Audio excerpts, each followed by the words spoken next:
Hello everyone, welcome to the world of Geology and this is your own Geology educator.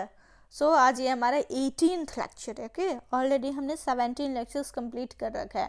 Last lecture में हमने क्या start करा था? Last lecture में हमने यूरिनोजेनिटल सिस्टम जो भी था यूरोमैस्टिक्स हैडविकी का, वो हमने स्टार्ट किया था. ठीक है, जिसमें लास्ट लेक्चर में हमने आपको क्या बता दिया था? यूरिनरी सिस्टम, बोले तो एक्सक्रीटरी सिस्टम के बारे में हमने आपको बता दिया था. Kidney, ureter, urinary bladder, in fact the physiology of excretion हमने लास्ट लेक्चर में डील कर दिया था.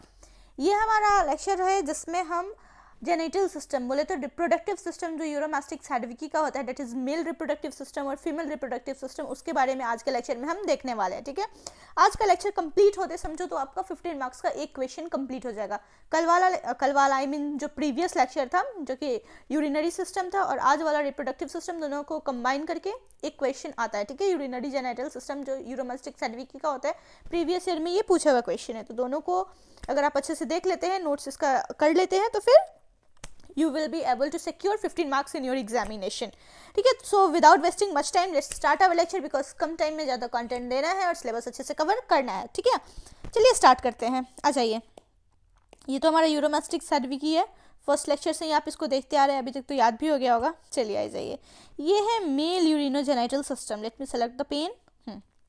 देखो क्या क्या है इसमें.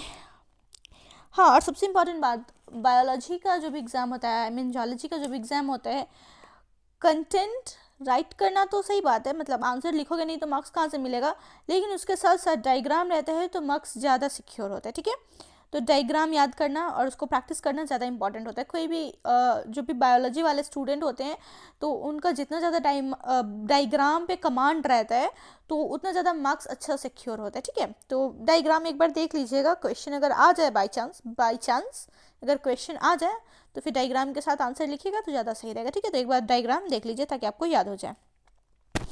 चलिए आ जाइए. ये देखिए, ये ऊपर वाला जो ओवल शेप स्ट्रक्चर दिख रहा है डेट इज टेस्टिस. ठीक है, ये जो होता है ये बॉडी कैविटी में किसी से सस्पेंडेड होता है. वो एक पेरिटोनियम कवर होता है, पेरिटोनियल कवर होता है जिसको हम मीजोकोरियम बोलते हैं. उससे ये बॉडी वॉल में या फिर ये बोल लो बॉडी कैविटी में प्रेजेंट होता है टेस्टिस. ठीक है, दो टेस्टिस होता है, left testis and right testis. After that ये देखो, उसके बाद फिर प्रेजेंट होता है, टेस्टिस से अटैच होता है म्यूलेरियन डक्ट. ओके, और टेस्टिस के नीचे ही प्रेजेंट होता है हमारा क्या, एडर्नल बॉडी.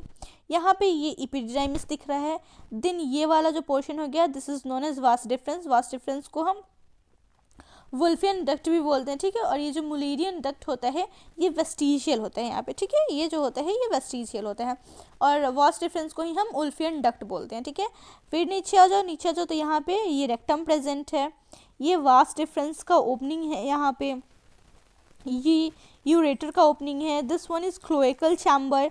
ठीक है, ये हेमीपेनिस का ओपनिंग है. ये वाला जो रीजन है ये हेमीपेनिस का रीजन. ठीक है, फिर ये वाला जो रीजन हो गया हमारा, दिस वन ये प्रोक्टोडियम का हो गया. देन प्रोक्टोडियम के ऊपर प्रेजेंट है हमारा यूरेडियम. ठीक है, यूरोडियम. फिर ये वाला जो है ये राउंड अपर्चर जो आपको दिख रहा है, this is known as urinary bladder. Okay, then ureter है, किडनी है. ठीक है, तो ये डायग्राम एक बार आप देख लीजिएगा.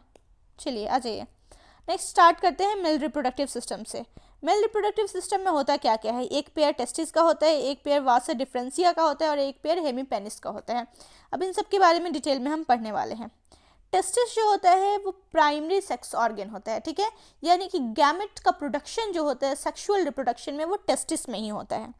ठीक है, इसके बारे में थोड़ा अच्छे से डिटेल में देख लिया जाए. The testis are two oval bodies, यानी कि टेस्टिस जो होते हैं वो दो ओवल बॉडीज होते हैं. They are attach to the dorsal body wall much ahead of the kidney in the body cavity. यानी कि यूरोमैस्टिक्स हैडविकी के बॉडी कैविटी में ये किडनी से बहुत ही आगे डॉर्सल बॉडी वॉल में ये अटैच होते हैं. They are placed asymmetrically, the right testis somewhat anterior to the left testis. यानी कि ये symmetrical arrangement इनका नहीं होता, इनका जो arrangement है वो asymmetrical होता है. यानी कि जो right testis होता है वो left testis से anterior region में lie करता है. This testis is suspended from the dorsal body wall by a peritoneal fold called mesochorium. पहले ही हमने आपको बता रखा है कि जो टेस्टिस होता है वो बॉडी वॉल में किस चीज़ से प्रेजेंट होता है, किसके थ्रू सस्पेंडेड होता है, तो एक पेरिटोनियल फोल्ड के थ्रू सस्पेंडेड होता है जिसको हम मीजोकोरियम बोलते हैं. A ductless gland called adrenal body is posterior to its testis, यानी कि हर टेस्टिस के पीछे वाले रीजन में यानी कि पोस्टीरियर रीजन में एक डक्टलेस ग्लैंड यानी कि इंडोक्राइन ग्लैंड प्रेजेंट होता है जिसको हम एड्रेनल बॉडी बोलते हैं. The main mass is formed by numerous coiled seminiferous tubule, the epithelial lining of which undergoes spermatogenesis to produce spermatozoa. यानी कि जो मेन मास होता है टेस्टिस का वो किस चीज़ से कोइल्ड होता है, वो लाइंड किस चीज़ से होता है, वो लाइन होता है सेमिनिफेरस टिब्यूल से, जो कि एक कोइल्ड स्ट्रक्चर होता है. और उस सेमिनिफेरस टिब्यूल्स में इपिथेलियल लाइनिंग होता है जिसमें स्पर्मेटोजेनेसिस होता है और जिससे स्पर्मेटोजोआ का प्रोडक्शन होता है. I hope it's clear to you. देखो टेस्टिस जो होता है सो ओवल बॉडी होता है, 2 ओवल से बॉडीज यानी कि एक पेयर ओवल बॉडी होता है जो कि बॉडी कैविटी में मीजोकोरियम के थ्रू सस्पेंडेड होता है. ठीक है, डॉर्सल बॉडी वॉल में वो प्रेजेंट होता है. इसके पोस्टेरियर रीजन से एक डक्टलेस ग्लैंड बोले तो एक इंडोक्राइन ग्लैंड प्रेजेंट होता है जिसको हम क्या बोलते हैं, जिसको हम एड्रेनल बॉडी बोलते हैं. ठीक है, और जो टेस्टिस का मेन मास है वो किस चीज से सराउंडेड होते हैं, वो लाइन होते हैं सेमिनिफेरस टिब्यूल, अ कोइल्ड सेमिनिफेरस टिब्यूल. और सेमिनिफेरस टिब्यूल्स में इपिथेलियल लाइनिंग होता है जिसमें स्पर्मेटोजेनेसिस बोले तो गैमेटोजेनेसिस होता है और स्पर्म यानी कि स्पर्मेटोजोआ का यानी कि जो मेल गैमेट्स होते हैं उनका फॉर्मेशन होता है. I hope it's clear to you. आगे बढ़ा जाए, चलो नेक्स्ट आ जाओ. Vasa deferentia. Okay, the seminiferous tubule of each testis unite to form a bigger vessel called vasa efferentia. यानी कि जो seminiferous tubule होते हैं हर टेस्टिस में वो यूनाइट होते हैं, वो एक साथ गैदर होते हैं and they form a large vessel जिसको हम बोलते हैं वासा एफ्रेंसिया. These are thick convoluted mass called epididymis. और ये जो वासा एफ्रेंसिया होता है वो एक थिक कॉन्वुलेटेड मास यानी कि एक कॉम्प्लेक्स मास बनाता है जो कि बहुत ही थिक होता है जिसको हम एपिडिडाइमिस बोलते हैं. Closely apply to the posterior surface of testis, जो कि टेस्टिस के पोस्टीरियर सरफेस से क्लोजली अटैच्ड होता है. ठीक है, the vasa deferentia are also known as Wolffian duct. जो वासा डिफरेंसिया होता है उसको हम वॉल्फियन डक्ट भी बोलते हैं. A white strand representing vestigial Mullerian duct also run parallel to the vas deferens of each side of the testis from the testis to uridium. यानी कि एक वाइट डक्ट जिसको हम म्यूलेरियन डक्ट भी बोलते हैं. ठीक है, एक वाइट स्ट्रैंड होता है जो कि वेस्टिजियल होता है नेचर में. ठीक है, यानी कि नॉन फंक्शनल होता है नेचर में. ठीक है, वो वास डिफरेंस के पैरेलली रन करता है यानी कि जो वॉल्फियन डक्ट होता है उसके पैरेलली प्रेजेंट होता है. और कहाँ पे इंटर करता है, कहाँ पे इंटर करता है, जो यूरेडियम होता है वहाँ पे ये प्रेजेंट होता है. ठीक है, टेस्टिस से ये निकलता है और यूरेडियम तक जाता है. नाम क्या है इसका, Mullerian duct which is vestigial in nature and Mullerian duct is parallel to Wolffian duct. I hope it's clear to you. समझ में आया. चलिए तो आगे बढ़ते हैं. नेक्स्ट आ जाइए hemipenis. Let me select the pen. Blue colour लेते हैं. जाइए. A hollow nodule like irreversible copulatory sac, so called hemipenis, are present mid-ventrally behind the cloacal aperture at the base of tail. यानी कि जो हेमीपेनिस होता है वो भी एक पेयर होता है यानी कि 2 प्रेजेंट होता है. ये एक nodule like eversible copulatory sac होता है, इवर्सिबल स्ट्रक्चर होता है जिसको हम हेमीपेनिस बोलते हैं. ठीक है, ये क्लोएकल एपर्चर के बिहाइंड यानी कि क्लोएकल अपर्चर के पीछे प्रेजेंट होता है और टेल के बेस के पास प्रेजेंट होता है. ठीक है, टेल के बेस पे ये प्रेजेंट होता है. Normally they lie contracted but during copulation they become erect and everted into the proctodeum. यानी कि नॉर्मली तो ये कॉन्ट्रैक्टेड फॉर्म में रहते हैं. ठीक है, लेकिन जब कॉपुलेशन का टाइम आता है यानी कि जब फीमेल के साथ उनको कॉपुलेट करना रहता है उस टाइम पे ये इरेक्ट हो जाते हैं यानी कि जो हेमीपेनिस होते हैं वो इरेक्ट हो जाते हैं और प्रोक्टोडियम में उनको मतलब वो इवर्ट हो जाते हैं. ठीक है, the mechanism of eversion depend on the part of action of propulsor and retractor muscles and in part of engorgement of blood sinuses in the tissues of hemipenis.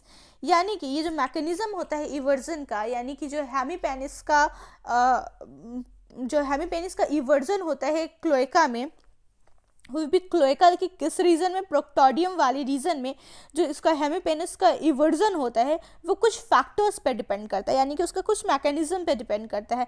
उसमें मेन रोल होता है दो muscle का, जिसका नाम होता है propulsive muscles and retractor muscle, okay.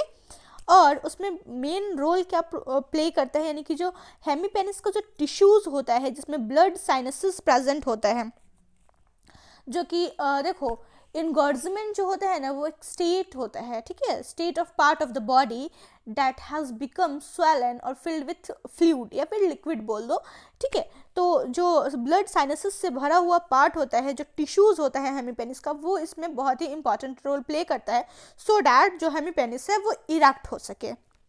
समझ में आया? नेक्स्ट आइए, the two hemipenis works independently and usually one of them becomes inserted into the cloaca of the female for a discharge of spermatozoa during copulation। यानी कि वैसे तो दो हेमीपेनिस होता है और दोनों इंडिपेंडेंटली वर्क करता है, लेकिन जब कॉपुलेशन के टाइम पे क्या होता है कि एक बार में एक ही हेमीपेनिस जो होता है वो फीमेल के क्लोएका में इंसर्ट होता है और स्पर्मेटोजोआ को वहाँ पे डिस्चार्ज कर देता है। समझ में आया? ये था हमारा नहीं मतलब यूरोमास्टिक्स हैडविकी का मेल जेनाइटल सिस्टम, ठीक है, यानी कि मेल रिप्रोडक्टिव सिस्टम। हेमीपेनिस का एक बार स्ट्रक्चर देख लीजिए, फिर इसको हम समरी बता देते हैं इसका एक बार, ठीक है। ये देखो ये हेमीपेनिस का स्ट्रक्चर है, okay, I hope it's clear to you. और ये जो है ये क्लोइकल एपर्चर है, ठीक है, ये वाला रीजन क्लोइकल एपर्चर हो जाएगा। ये हेमीपेनिस है, दो हेमीपेनिस होता है जो कि इंडिपेंडेंटली काम करता है। कॉपुलेशन के टाइम पे एक हेमीपेनिस जो होता है फीमेल क्लोइका में इंशर्ट होता है और वहाँ पे वो जो भी अपना स्पर्मेटोजोआ है वो डिस्चार्ज कर देता है, ठीक है। I hope it's clear to you.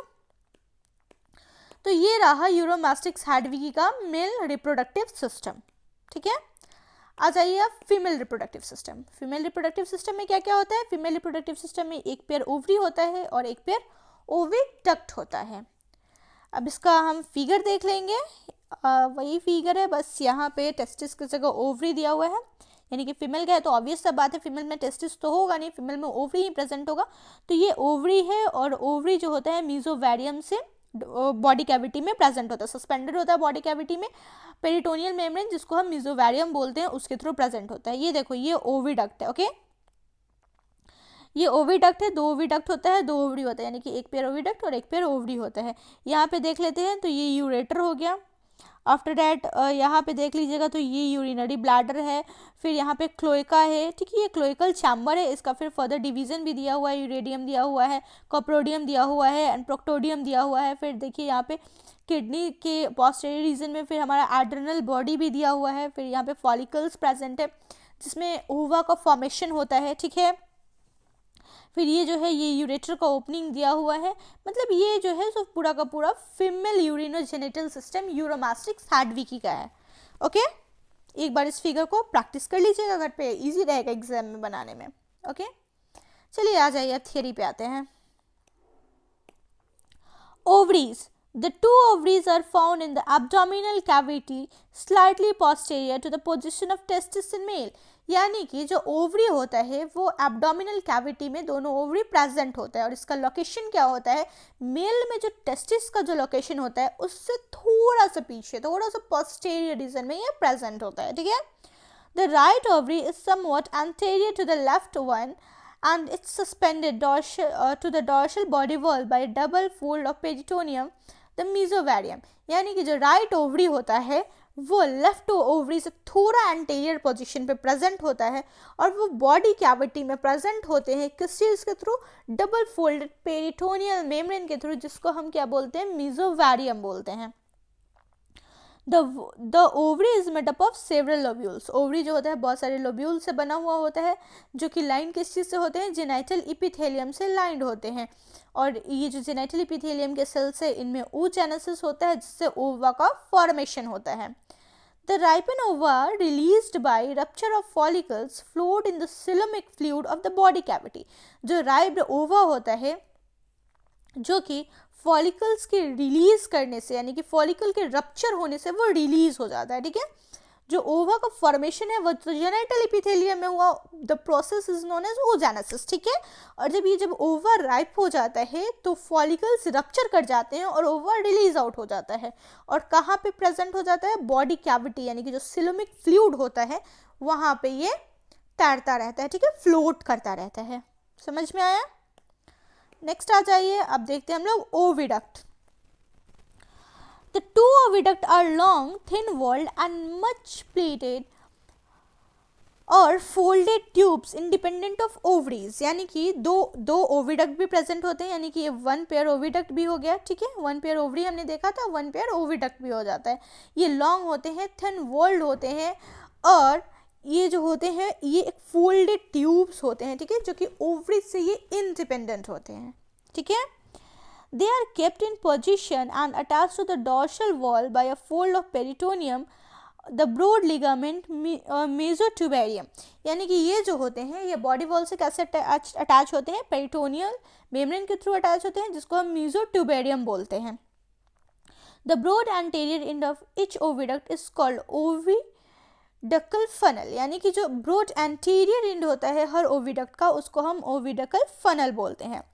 Fertilisation of ova takes place in the anterior part of oviduct, यानी कि जो ओवा का फर्टिलाइजेशन है वो ओविडक्ट के एंटीरियर पार्ट में होता है, ठीक है। ओवा का फर्टिलाइजेशन कहाँ होता है, ओविडक्ट के एंटीरियर पार्ट में होता है, और जो ओविडक्ट होते हैं वो पोस्टेरियरली, उनका पोजीशन जो होता है वो पोस्टेरियरली प्रेजेंट होते हैं, ठीक है। About 15 eggs are said to be laid by single female measuring 20 into 30 mm, यानी कि इनका जो क्या बोलते हैं डायमीटर होता है, या फिर जो साइज़ बोल दो एग का, वो 20 into 30 mm के साइज़ का होता है, और एक बार में जो फीमेल होती है कम से कम 15 लेग्स ले डाउन करती है, 15 एग्स ले डाउन करती है। The terminal part of oviduct called vagina open dorsally into uridium of cloaca, यानी कि जो टर्मिनल पार्ट ओविडक्ट का होता है जिसको हम वजाइना बोलते हैं वो डॉर्शली ओपन होता है क्लोएका के यूरेडियम में, ठीक है। The opening of oviduct are anterior to and independent of the opening of ureter, यानी कि जो ओपनिंग होता है ओविडक्ट का वो यूरेटर के ओपनिंग से इंडिपेंडेंट होता है, यानी कि यूरेटर का जो ओपनिंग होता है,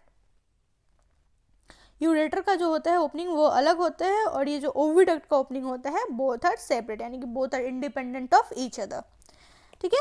तो ये था हमारा यूरोमास्टिक सैडविकी का female reproductive system. I hope आज का लेक्चर आपको समझ में आया होगा, ज़्यादा टफ नहीं है, ईजी है, एक बार देख लीजिएगा हो जाएगा, ठीक है। तो आज के लिए इतने ही रहने देते हैं, यहाँ से हमारा एक टॉपिक कवर होता है, ठीक है। तो आज के लिए इतने रहने देते हैं, थैंक यू सो मच। ये हो गया आज का लेक्चर। अब नेक्स्ट लेक्चर में हम फर्दर इसी को कंटिन्यू करने वाले हैं, अब दूसरा जो भी सिस्टम होता है I will try to cover I think circulatory system, okay. वैसे देखते हैं क्या कवर करना है, लेकिन कोशिश करेंगे कि पहले सर्कुलेटरी सिस्टम को हम कवर कर दें, ठीक है। तो आज के लिए इतने रहने देते हैं, thank you so much, bye bye, take care, अपना ध्यान रखिएगा, पढ़ाई करते रहिएगा, एग्जाम्स की प्रिपरेशन करते रहिए, और क्या, चलिए बाय बाय।